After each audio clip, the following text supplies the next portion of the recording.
Welcome everybody to According to Andrew number 12, the VP debate recap, because, I don't know, it's a thing in the news, let's be real. Um, just kind of going to go through it. I thought I had lost all my highlights, so I was just going to kind of wing it, but it looks like I didn't lose them all, so we'll go through what I have highlighted so far, and then we'll wing it from there. Um, Also, I wanted to comment on the picture. Maybe other people, I usually don't talk about the picture that I used to overlay, but this one kind of reminded me of like Japanese cherry blooms, just because of like all the red in there. I don't know if anyone else gets that vibe, but if you do, let me know. Um, and then before we get into that, I did want to comment. You know what? I'm gonna save it for. I'll double check with Nate, but I'll save it for the Nate and Andrew podcast tomorrow. But the whole like um, trying to capture Governor Whitmore thing, something seems odd about that. It just smells too. There's dumb people, I get it, and there's people that are not going to think through all the consequences and stuff like that. But it seems awfully convenient to and a nice talking point, because obviously, regardless of whether or not they're on the right or whatever, they're going to be framed that way. Um, so it's kind of interesting.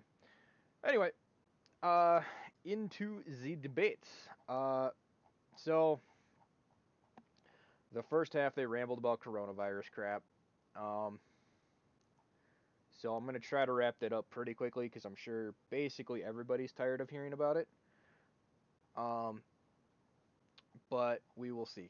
Uh, and a lot of these answers are super just blah. So we're gonna hopefully be able to save a lot of time. Um,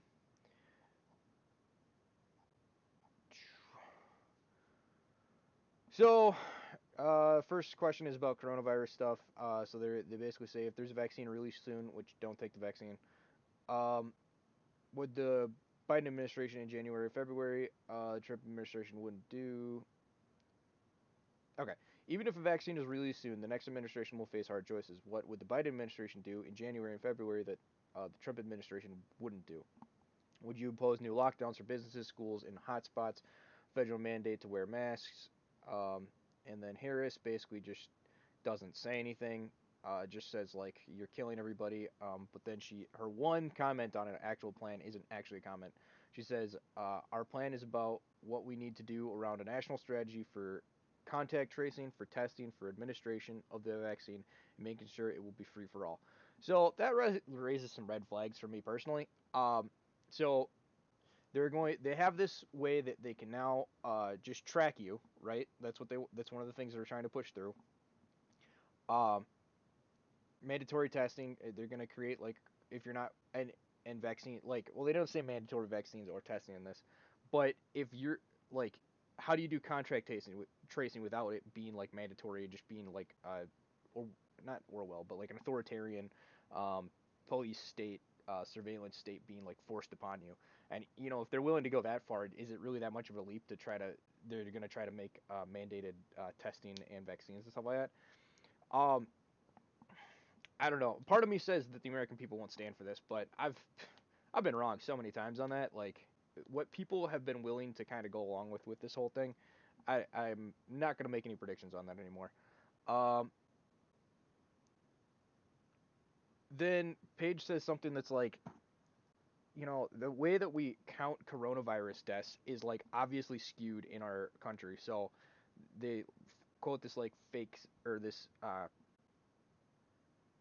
they say there's lies, there's damn lies, and there's statistics. So the whole statistical thing has been so garbled and grabbled. But anyway, they basically say like the death tolls in America are higher than every other wealthy country and blah blah blah, and it's just like not true.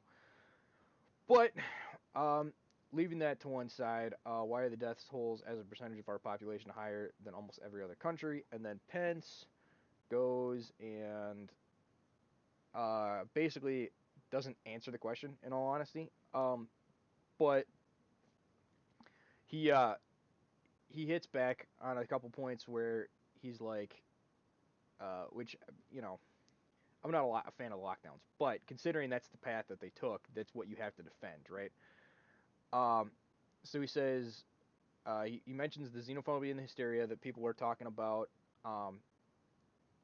and that President Trump alone had kind of stood up against it during times when everyone else was going against it, and then he invokes World War II, the mobilization to World War II, which is kind of our. Uh, it's always kind of like the rallying cry and like rah rah moment for America. It's kind of where we peaked, right?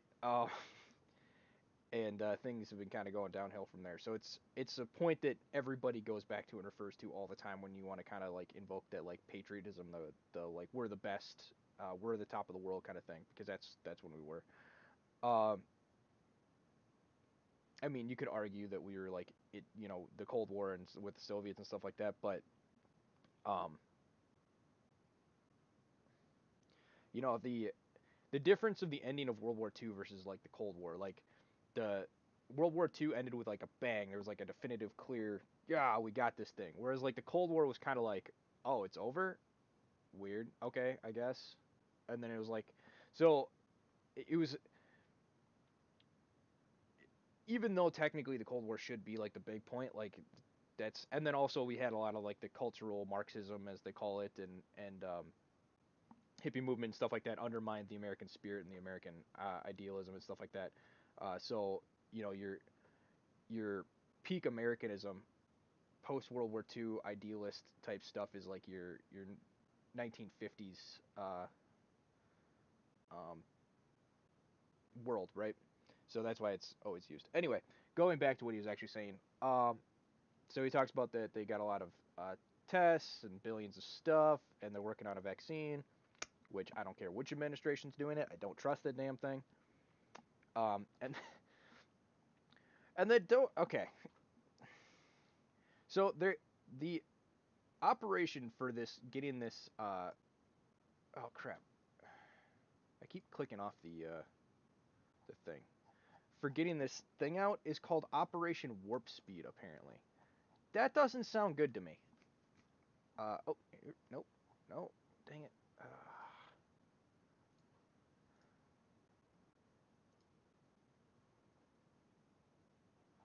The okay, this thing it sometimes loads my stuff and it sometimes doesn't. There we go. We're back. Oh, dang it.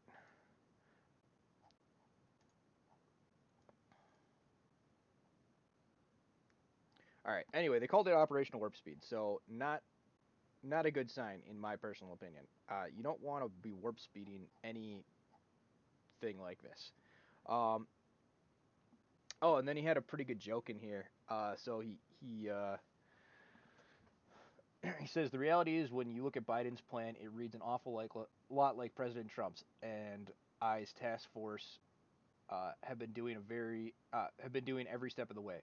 And quite frankly, when I look and uh, at their plan that talks about advancing testing, creating new PPE, developing a vaccine, it looks a bit like plagiarism, which is something Joe Biden knows a little bit about. So I think Trump's been teaching him some stuff. He got a good. Well, he's the politician. He knows how to make a jab. But that was a pretty good jab. I enjoyed that. Um, so Harris goes on to say nothing. And then they kind of go back and forth on crap. Then Pence claims that we could lose 2.2 million people. Obviously, it's a whole fearmonger thing. Like, everyone was going to die if we didn't do these things. Whatever. It's the kind of line they decided to pick. Um,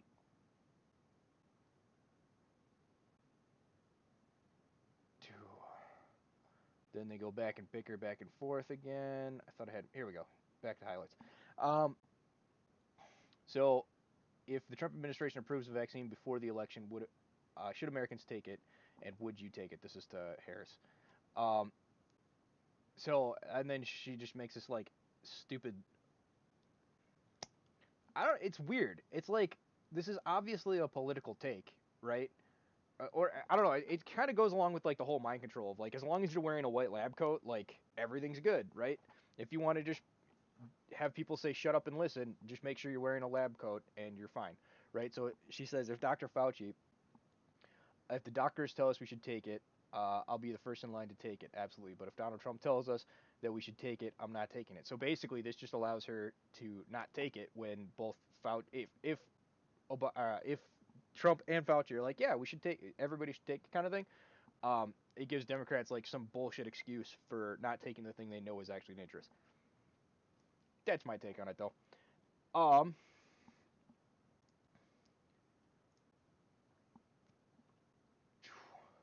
so okay, so then they get to an actually interesting question, and I don't think they actually answer this.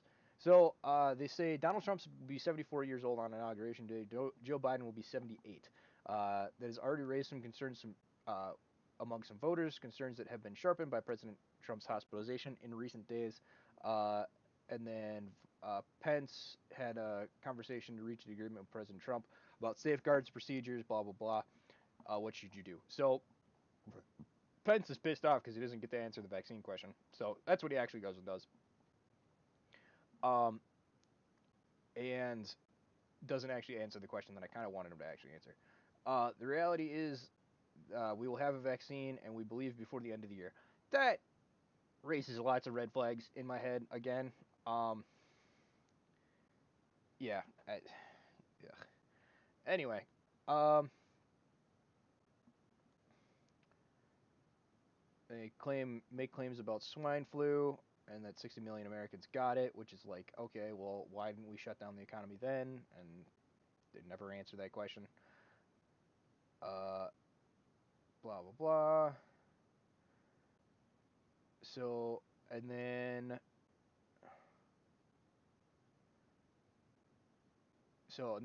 the question gets asked to Harris.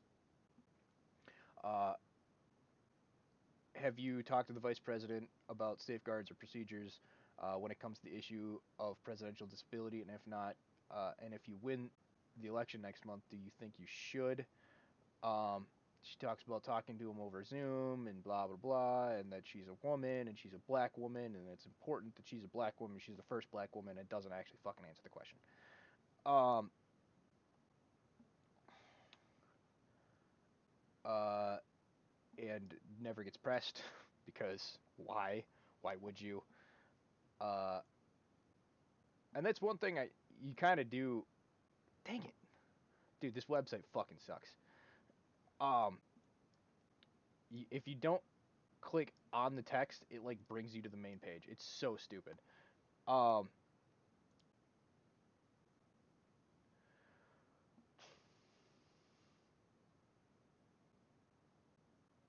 so then they talk about uh, should the health records be more open, and I believe both of them basically answer no. Let me double check here. Uh,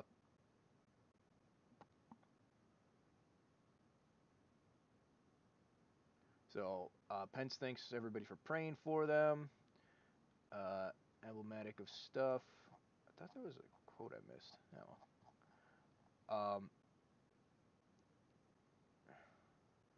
Grateful, more and more, a little move, bipartisan support. So yeah, he doesn't say anything about that.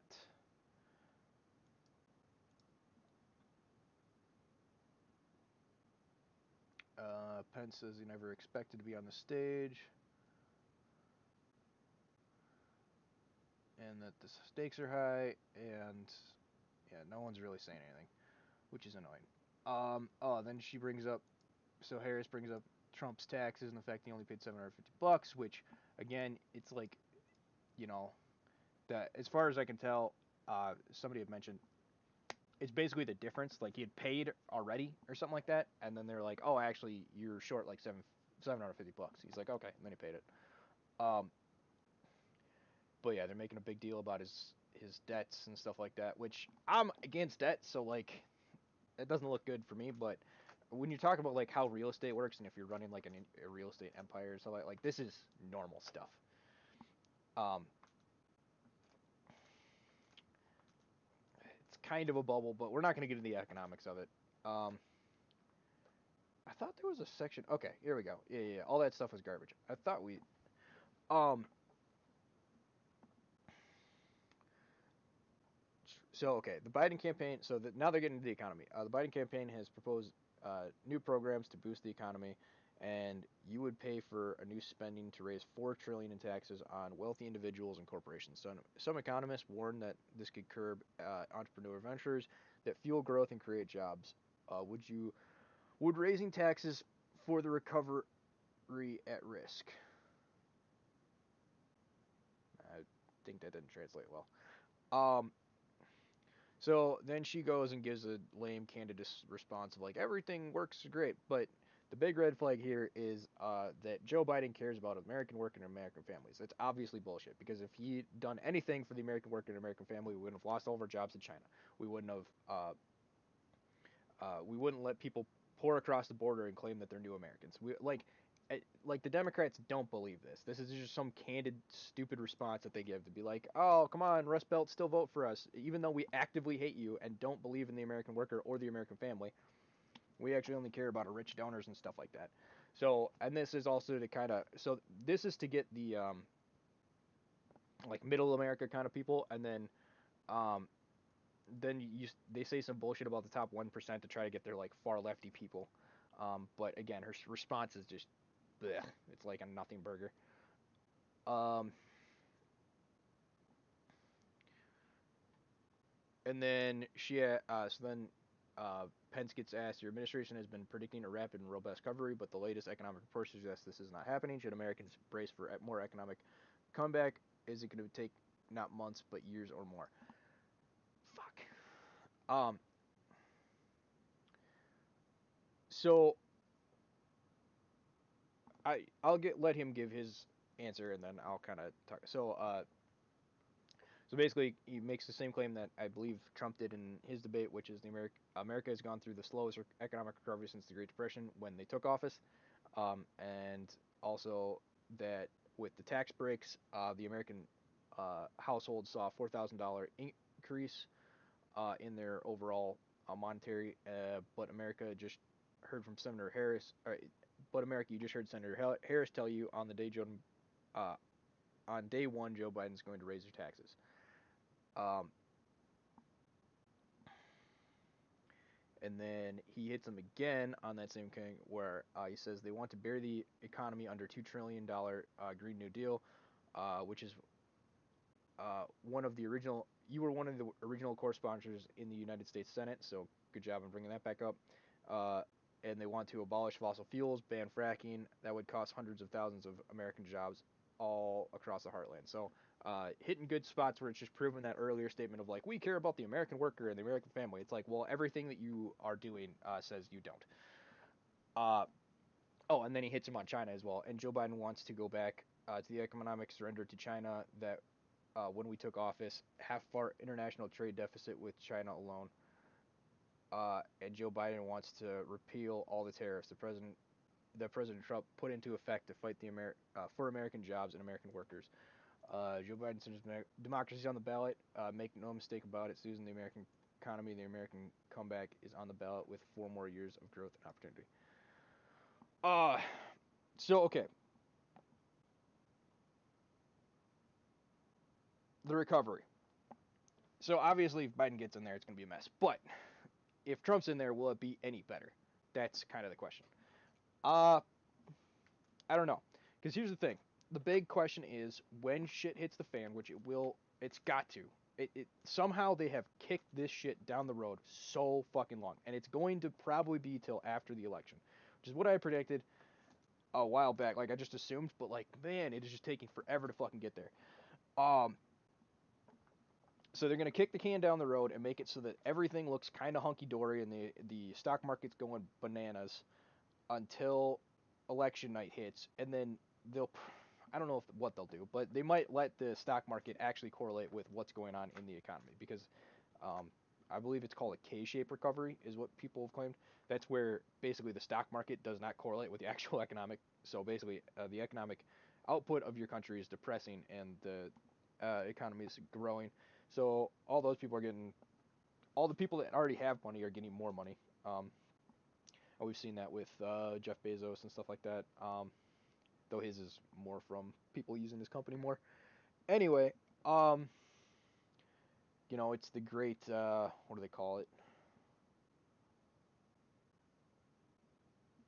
Basically, they took out all the small businesses for the ultra large corporations to be able to suck up all that the competitive juices and shift all the wealth more up the stream again. So here's the thing that can get redistributed if when the crash happens they let it actually crash. here's the pandemic thing is used to cover up, and they've already done a bailout, which kind of upsets me. But we're going what here's what they could do.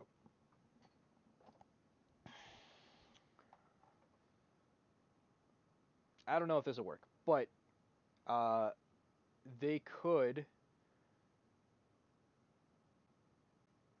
explore, not explore.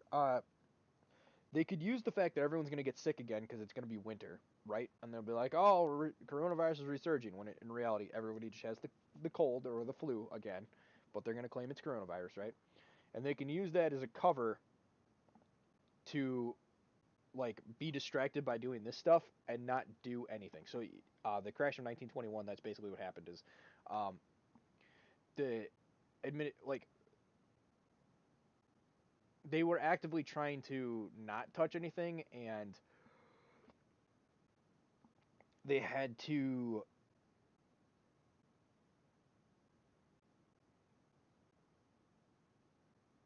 um, so their basic philosophy is not touch anything, and then also on top of that, you had Wilson, when like the depression was getting really bad. He was uh, had a stroke and like basically couldn't do anything. And by the time the next president took over, uh, he like the recovery had already happened. So you could kind of have stuff going on or whatever with the coronavirus that could you could use this cover to be distracted from the uh, the economic fallout and use that. Another thing that you could use to cover is if all these indictments that Trump's been talking about come through, where he wants to indict Obama and Hillary Clinton. Um, that could be the fanfare in the show or whatever that could distract from them not doing any economic interventions, and then actually let things reset and clean out and get bad actors out of the system. Both of those could work. Are they going to happen? Unclear. But those are kind of two avenues that we could see actual economic recovery happen, which is going to be painful, but I don't know. It's kind of a waiting game at this point, which freaking sucks because when you're just sitting on your ass doing nothing, it's hard not to go crazy. Okay, so moving on.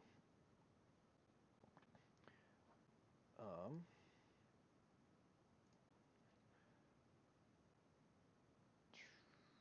so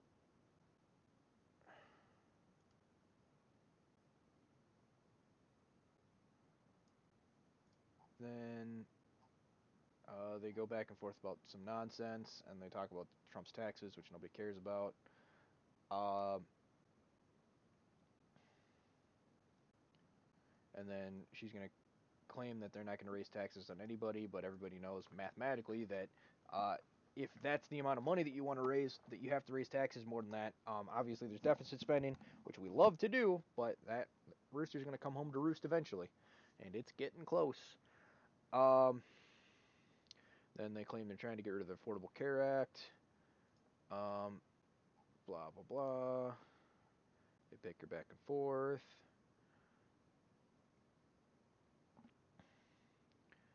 Um, proof healthcare protect pre-existing conditions. And then he says you're entitled to your own opinion.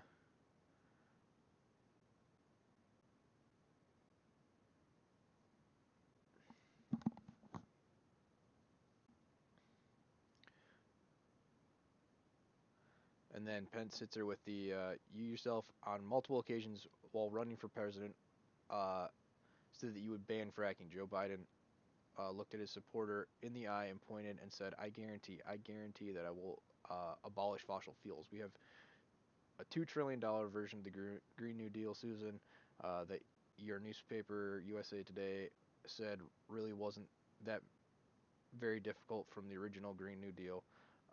More taxes, more regulations, banning fracking, abolishing fossil fuels, crushing American energy, and economic surrender to China is a prescription for economic decline. Trump and I will keep America growing. The V-shaped recovery that's underway right now will continue for 4 years. Yeah, like I said, I'm skeptical of this whole V-shaped recovery, but again, if you let the banks fail, then shit could probably happen. But it's going to be painful. People are not going to like it. Um,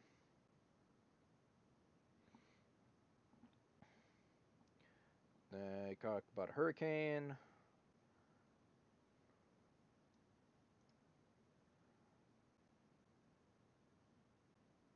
And then to go against the whole climate shenanigans that, again, people are so freaking tired of talking about.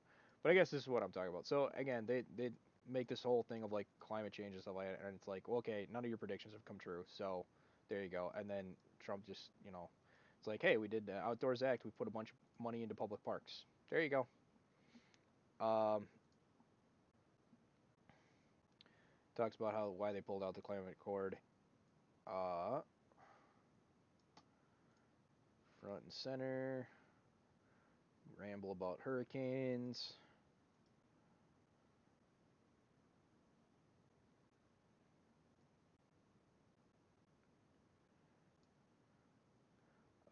She says they're not going to ban fracking. Talks about taxes again. Holy shit, guys! Could you talk about something new? Uh,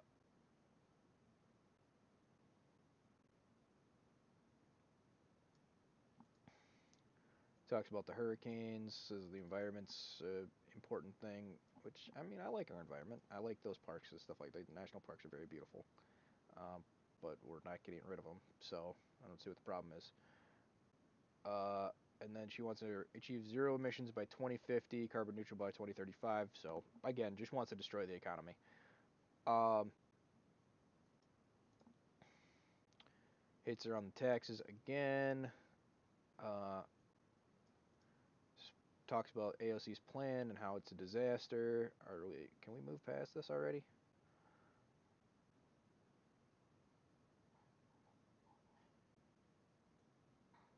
Okay, here we go. I'd like to talk about China. We have our next topic. We have more complicated. Do do do do do do.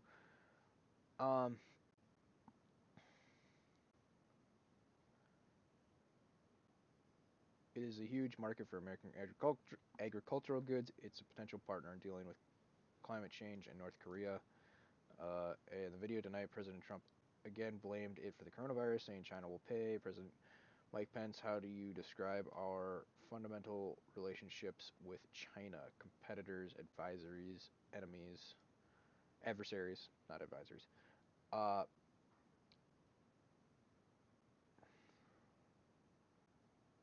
so he's going to speak to the voting record.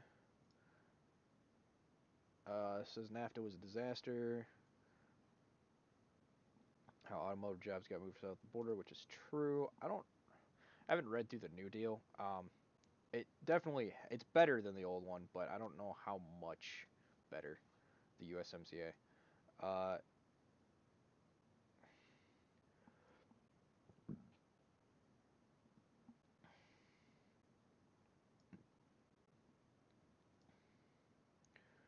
Um, but yeah, basically praises the USMCA and then says China's to blame for the coronavirus. Um,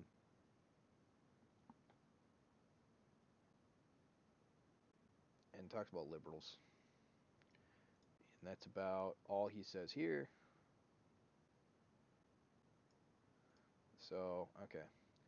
Uh, we want to improve our relationship. We're going to level the playing field, and we're going to hold China accountable for what they did to America with the coronavirus. Um, okay. I mean, it's just an excuse to have a trade war, which America wants and China does not want. Um, Relationship with China.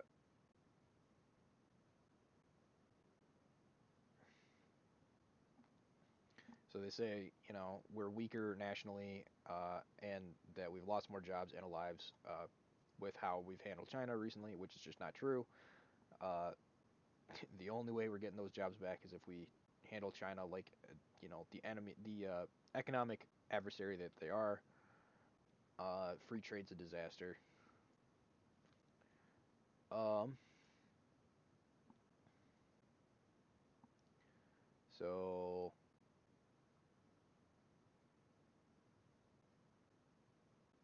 she talks about some Pew Research, which I don't know. That one gets referenced a lot, so it makes me kind of question where it's. Uh,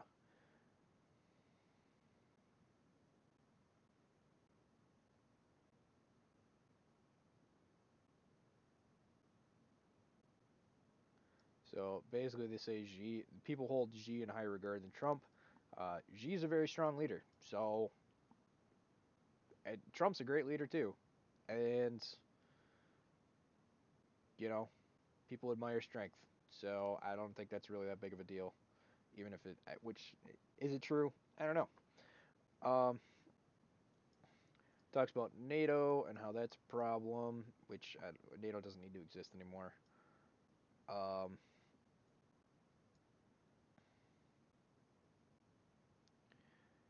if NATO dissolves, though, it might give the EU the onus to form the European military, which people do not want. So that'd be kind of interesting to see how that plays out. They're Oh my gosh, they're still screaming about Russia. I shouldn't be that surprised. Um, so they say a bunch of lies about how Russia said stuff and he was involved with Putin and all that stuff. And isolationism's bad, which is just not true. We've been attacked like twice. Once was because we weren't isolationist, and one was also because we weren't isolationist, but we feigned like we were. Right? We were attacked by Japan. So we were attacked in 9/11 because we'd been bombing the Middle East for 20 years, and they're like, "Yo, stop it." And that's just taking the story on its face value. Uh, and we have Pearl Harbor, where we were attacked. Well, I guess that we 1918, the War of 1812, the what you call it got burned down. But more recent memory, so then there's World War II, obviously, where we were doing everything in our power to make sure that no supplies could get to Japan. So, like, obviously, not obviously necessarily, but like to act like we weren't antagonistic in that at all, and that we were just like doing nothing, and then like, and then they just randomly attacked us. It's like, okay, we were cutting off their oil supplies, we were cutting off their steel supplies. They uh, needed to open those markets back up, or they couldn't keep doing the war and stuff like that.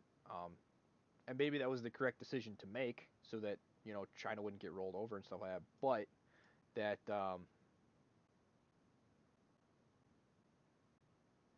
doesn't mean that we were a neutral party and that we were attacked without being provoked. Um, oh, mentions moving the embassy to Jerusalem, um, which, I, however you feel about, uh, Israel's influence on America and stuff like that, and what we kind of do for them or whatever. Uh, the American or Israel as a country has a right to choose its capital, and if its capital is Jerusalem, our embassy should be there. So, um,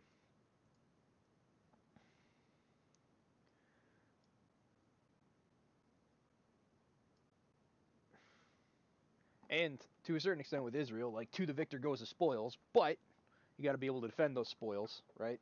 And so far they've been able to, but will they be able to forever? I don't know. We'll see. Um, and well, actually, nothing lasts forever, so the answer I guess is no. But uh, you know, I think they could last a while, but especially with all the various alliances coming in as of recent, they're much more shored up than they used to be politically. Um, Israel, that is.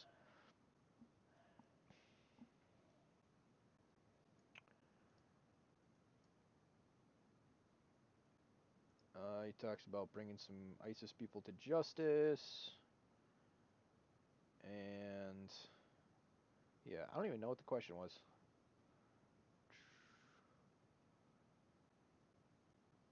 Oh, what is the definition role for American leadership in 2020? So Harris rants about the Russia and FBI, and he talks about Jerusalem and the moves they made there, leadership in this Asia Pacific, trying to control China, Middle East type stuff, um, which I think we should get out of there. But basically the impact that they've had on ISIS. All right, moving on. What do we got?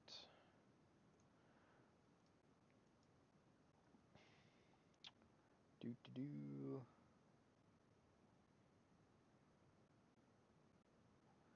Okay. Um, Her foreign policy is terrible, so I'm not going to cover it that closely.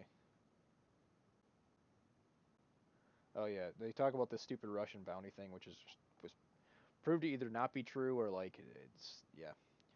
So, but again, they live in La La Land, so that's not surprising. Uh, Come on, Paige. Where's your actual question?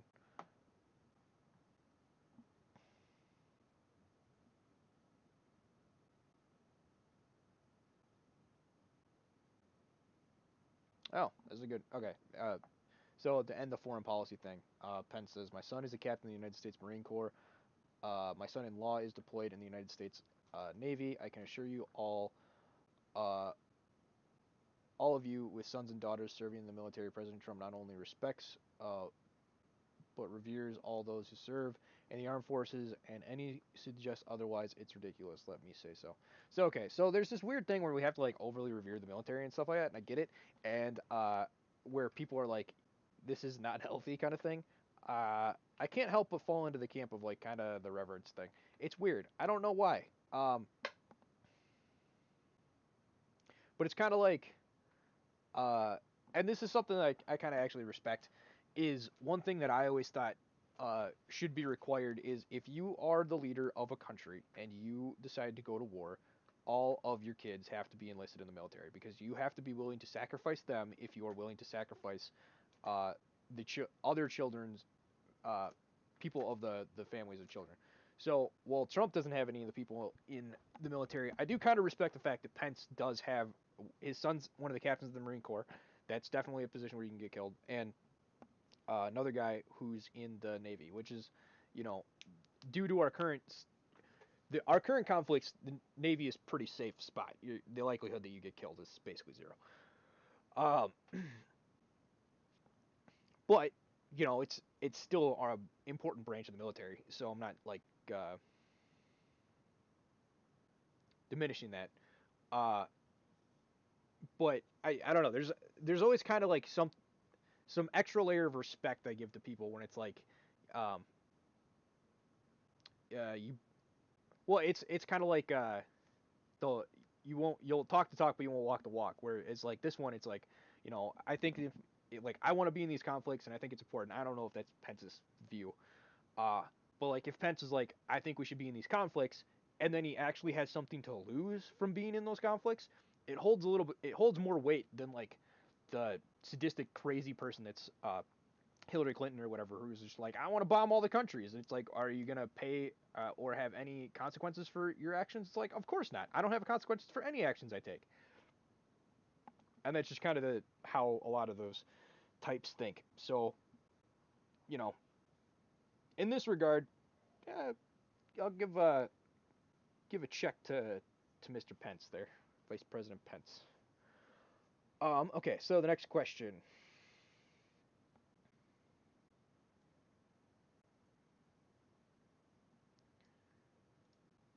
Oh gosh, dang it! I clicked off the thing again.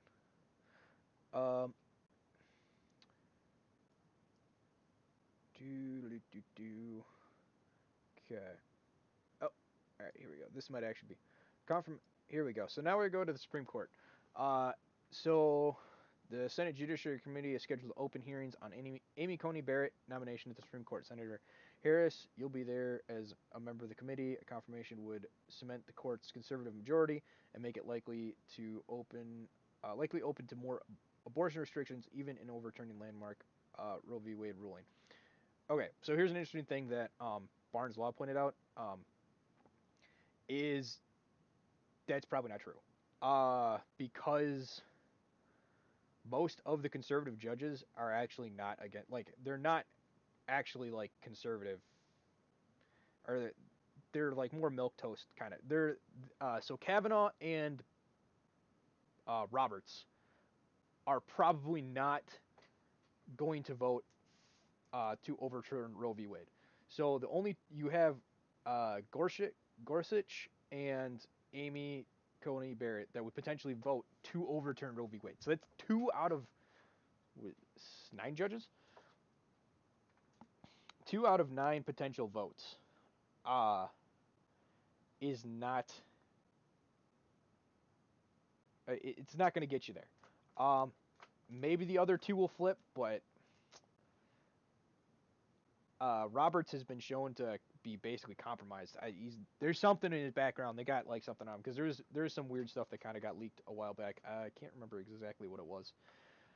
So, uh, if Amy gets in there, don't expect her to overturn this. And even worse, if she gets in there, expect her to uphold all of the lockdown measures. So, yeah. Uh, I don't understand why we always seem to lose. Like conservatives always lose a battle. I've talked about this before, but it's depressing. Anyway, uh, so so then access to abortion would that be to the states? Vice President Pence, you're the former governor of Indiana. Roe v. Wade is overturned. What would you want Indiana to do? Would you want your home state to ban abortions? Uh, kind of. Dang it.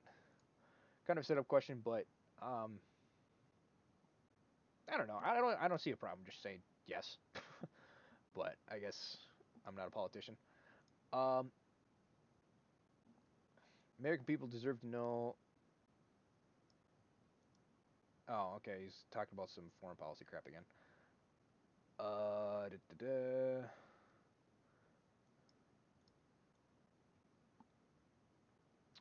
So basically, he's praising Trump for killing that Iranian general, I think.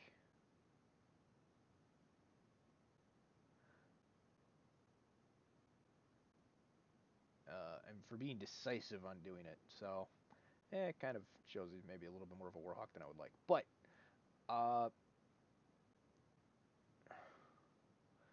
okay, President Trump and I could not be more enthusiastic about the opportunity to see Amy Coney Barrett become Justice Amy Coney Barrett. Man, I'm going to turn it to ACB.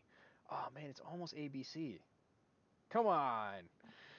Uh, she's a brilliant woman, lifetime experience, sizable family. Hearing next week, unlike Justin Kavanaugh's treatment from others, they're going to hit her on some policy stuff that she's done because she's had some questionable rulings. They're not going to hit her on that stuff, so they don't see the freaking right hook coming for them. Uh,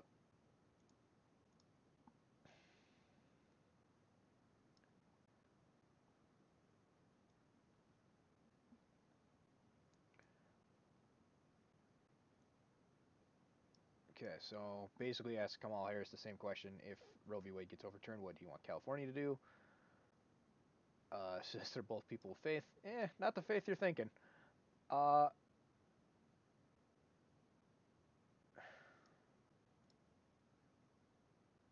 should bring up the fact that Joe Biden's Catholic, but that doesn't really mean much nowadays.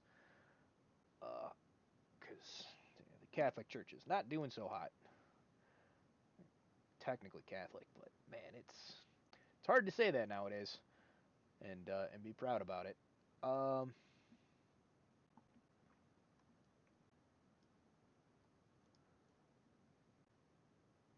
and then she says something about let the American people fill the seat in the White House first. So basically, wait so we can vote someone else through. Blah blah blah. Now, it's probably not worth the gamble.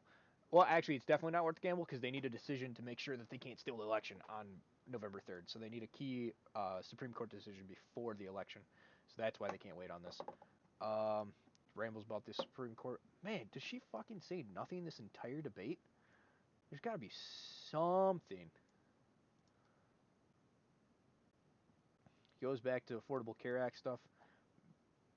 And it doesn't answer the question. Man, she sucks at these things. Not a single thing I can comment on because she's saying the same five candid responses. Um, so they talk about the Affordable Care Act, protect people with pre-existing conditions.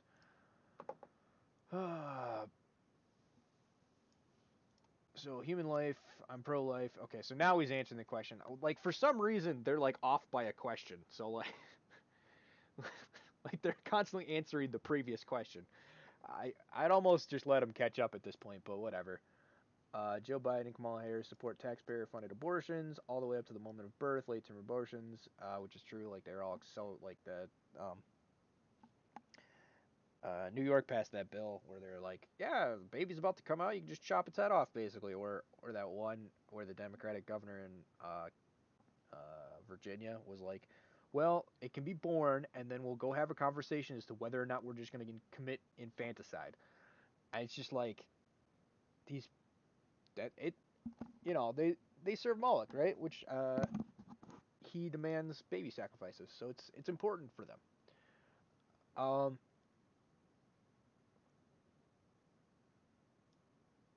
and then so he talks about taxpayer funded funded abortions and asked if they're going to pack the court if Amy Coney Barrett is confirmed. What's crazy about this is like I, Kamala Harris has said like five things and just keeps repeating the same crap. Like at least Pence is saying something. Like he isn't like a robot like that's running four freaking scripts, or at least they wrote more into his thing. Uh,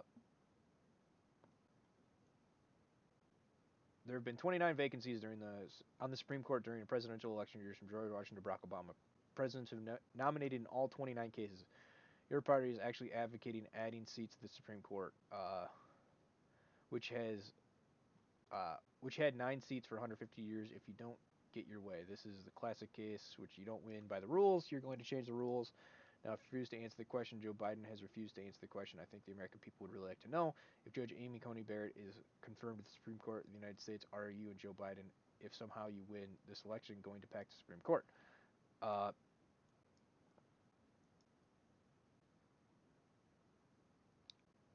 and then she's thanks for the listening in 1860. So now we're going to talk about some BS like racism crap. Uh,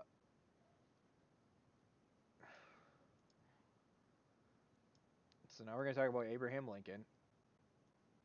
Seat became open on the White House, but the Senate, but obviously.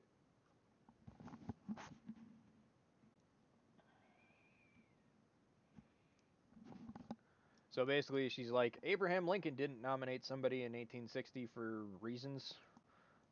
Uh, Now, there might be a very good, because this was that 1860. So this would have been his second term, right? So he could have waited the 27 days before electing, not to let them choose, but because he was pretty confident that they were going to take over the rest of the um, Senate, and he was facing a ton of opposition, and because it could actually be filibustered, which it was one of the things that they removed, um, and so he couldn't. So he was going to wait until he had a better majority, so he could nominate who he wanted.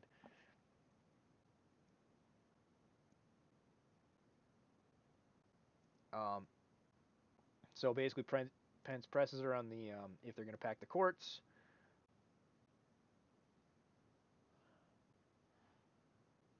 and then Pence is like, once again, you gave a non-answer, give us an answer, and then I'm answering now, blah blah blah. Presses her again, and then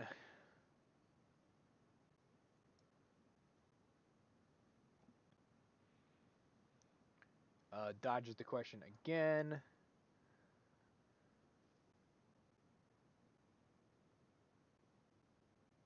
and then Page pulls her out of the fire.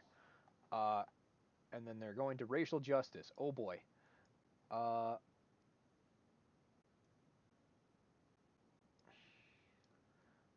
and then Pence hits her again. I just want the record to reflect she never answered the question. Perhaps the next debate, Joe Biden will answer the question, and I think the American people know the answer. Uh, 26. So Breonna Taylor, Louisville got killed. Okay, so I'm sure most of you are familiar with Breonna Taylor. Basically, uh, she was a. They're using her house for drugs, and then distributing those drugs to the houses where they sell them to the drug dealer or drug users. Blah blah blah. Shot 20 rounds. Um, doo doo doo. Gives some candid response about talking to her and feeling sad, and I don't give a flying fuck. Uh, And then, yeah, talking about kneeling on the windpipe, which again, that was proved the thing not that killed him, but the fact that he had way too many drugs in his system, probably from trying to hide evidence when they were coming to arrest him, was the best explanation I've heard. Live today, blah blah blah. Thank you, Senator. Okay, hearts break for American lives that get killed. Blah blah blah. This is also seems like a candid response. Oh, he's got somebody in the crowd to point to.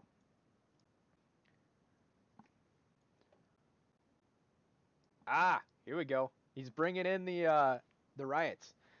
Okay, clever, clever. Justice will be served, but there's no excuse for the rioting and looting that followed. I mean, really, it's astonishing. Flora Westbur is with us tonight in Salt Lake City. Just a few weeks ago, I stood where used to be her salon was burned to the ground by rioters and looters, and Flora is still trying to put her life back together. And I must say that this presumption that you hear constantly from Joe Biden and Kamala Harris that America is systematically racist, that is Joe Biden said he believes that law enforcement has implicit bias against minorities. It's the greatest insult to the American men and women who serve in law enforcement. He's doing a good job. And I want everyone to know who puts on the uniform law enforcement every day. President Trump and I stand with you. It's remarkable that Senator Tim Scott tried to pass a police reform bill uh, brought together a group of Republicans and Democrats. Senator Harris, you got up and walked out of the room, and then you filibustered Senator Tim Scott's bill on the Senate floor that would have provided new accountability, new resources, but you don't have to choose between supporting law enforcement, providing public safety, and supporting African American neighborhoods and all minorities.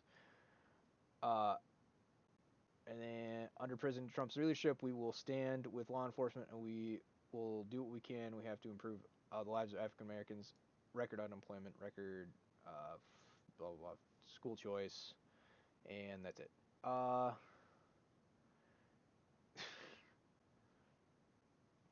And then she's going to talk about her record, which is terrible. Just putting people in prison that don't need to be in prison based on technicalities. Uh,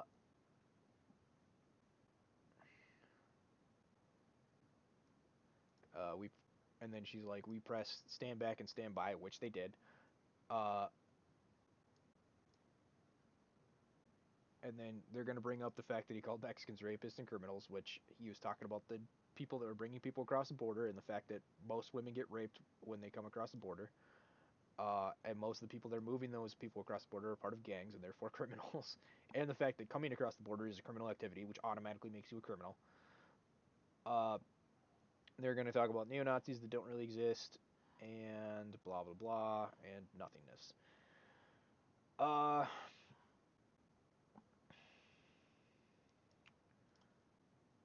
all right. And now Pence responds.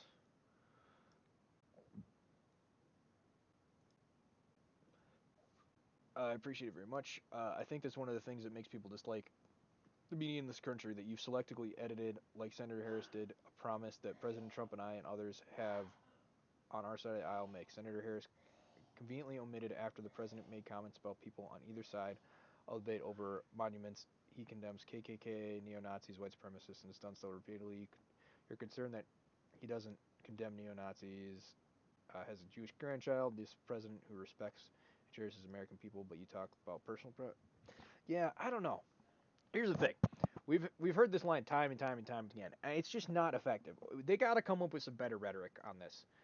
Um, and here's a very effective one that just came out is Bill De Blasio is starting to like try to round up um not minorities Jewish Orthodox Jewish people because they're not listening to the lockdown stuff. They're like, fuck you, we're gonna live our lives. Um, and so just like nail them on that over and over, like rounding up the Jews because um I I think it's going to be effective rhetoric. I might be wrong on that because I don't know. Like they seem to be able to like live in this inverted world, and a lot of people don't listen to them. But there seems to be enough, or at least they think there's enough. I don't know. Maybe they'll just get totally blown out on thing. But like, there's got to be some people to listen. And clearly, with the response to like the whole pandemic stuff, like they still have some kind of sway. So it's weird. I'm not exactly sure how to hit back at these people rhetorically, but I would maybe go with something like that. But that does kind of play into their hands. So I don't know.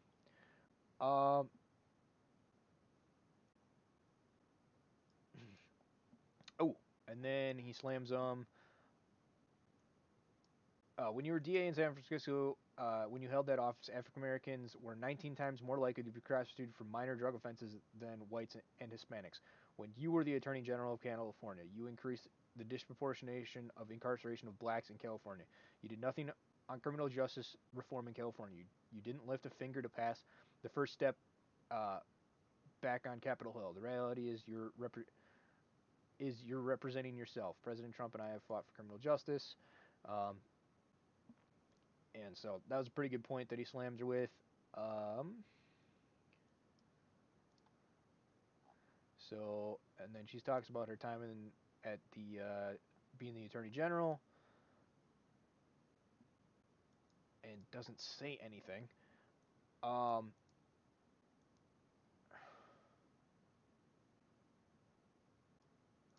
okay. Oh, yeah, okay. Here's an actual point she makes. So she claims that she was the first to institute body cameras and keep them on full time. First to institute recommend that would be to train law enforcement on implicit bias. Okay, so critical race theory, not a good sign. Um, Um, but that's at least she took a stance, kind of, um, and investing in reentry stuff. But yeah, her record is terrible. Uh, and people know it. That's why she didn't win the actual presidential run thing.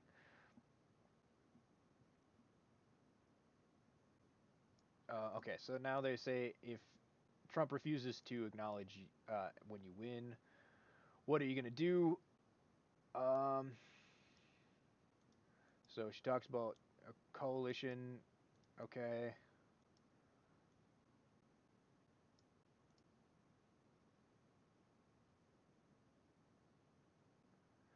and this is so dumb by her. Okay, so she says, of course, we have support for governors. We also have independents and Republicans. In fact, 7 members of President George W. Bush's cabinet are supporting our ticket. So basically, the people that weren't actually right wing and neocons and establishment types are supporting the establishment candidate. What a fucking shocker. Uh, so yeah, it's like, well, okay, again, you're proving that there is a deep state, that there is an establishment that Trump's fighting against, and it's shown by the fact that they all seem to be on the same side when, uh, when hits the fan time, right? When their livelihoods being threatened. Um, talks about generals and stuff being retired, but again, those are going to be like your neocon types, the worst of the worst. Um,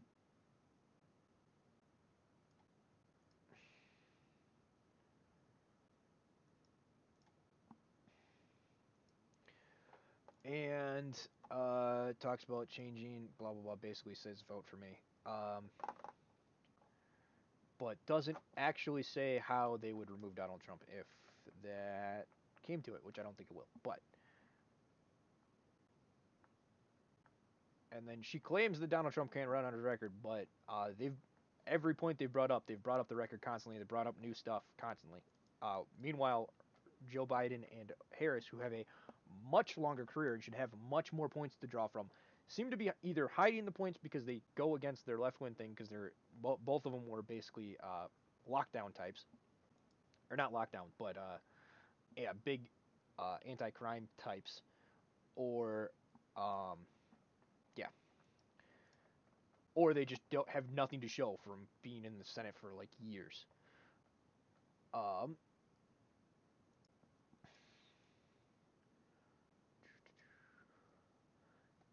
okay, so what was the question? If Biden is declared the winner and refuses to accept a peaceful transfer, what will be your role and your responsibility as vice president? Uh, so first he says we're going to win the election. Good start. Uh, because while Joe Biden and Kamala Harris roll off a long litany, the establishment in the United States and the establishment of Joe Biden's been part of 47 years. Donald Trump has launched a movement of everyday Americans from every walk of life. True. Um, and I'm confident the Americans that deliver the historic victory in 2016, they see the president's record where they rebuild our military. Okay, so he's just boosting up the president. Blah blah blah.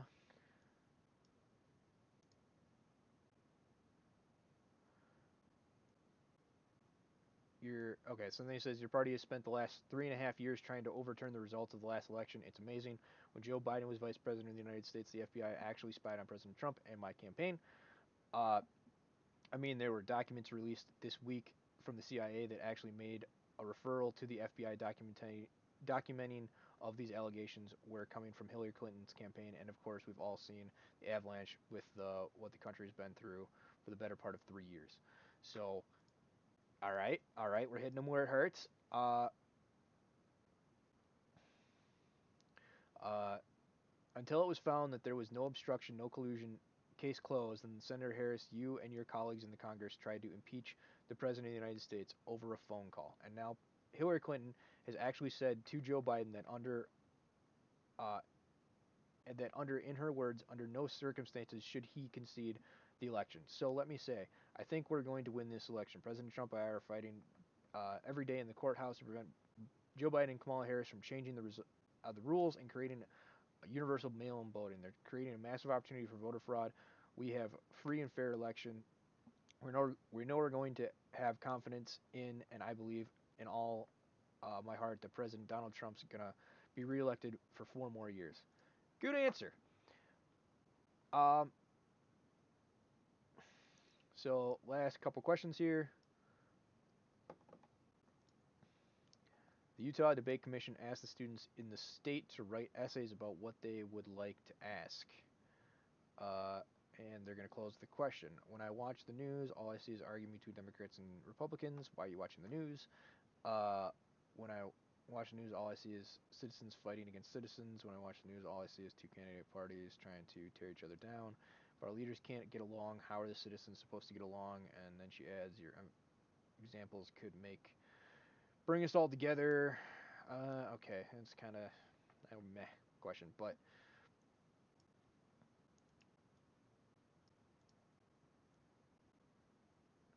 so basically, So he's going to say we believed in free and open exchange and debate. We celebrated uh, that we could literally the freest and most prosperous nation in the world. I tell you what, you that don't assume that you're saying on your local news networks is synonymous with the American people. You know, I've looked at the relationships between Justice Ruth Bader Ginsburg and the late Justice who we lost from the Supreme Court and the late Justice Anthony Scalia. They're on polar opposites of the Supreme Court of the United States, one very liberal, one very conservative. But what's been learned since her passing was that two of them and their families were the very closest of friends. And here in America, we can disagree about the debates vigorously in the Senate, and the people in the big cities and small towns just want to encourage. So basically, like, we're not as different as they claim, which is true to an extent. But also, lines are definitely being drawn at this moment. So, and I don't want to. I guess it's a little fear mongery, so I probably shouldn't say that. But, yeah.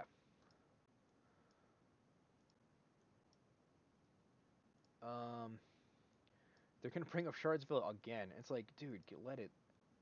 Well, it's the only point they have. It's like the only time they were able to get something. Like, uh, you can't bring up the riots, right? Blah blah blah. Joe has known pain. He has known suffering. He has known love. Basically says the future's bright. Person's voice, their voice. So basically, go out and vote. Engage in the election. Um,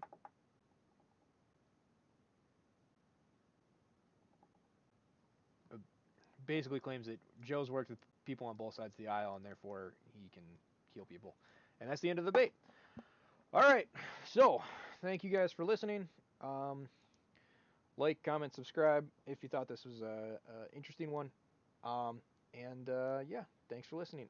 We should be, well, I'll check with Nate, but hopefully we're on for tomorrow with the Nate and Andrew podcast. Number 11, I think? Something like that. Anyway, have a good day.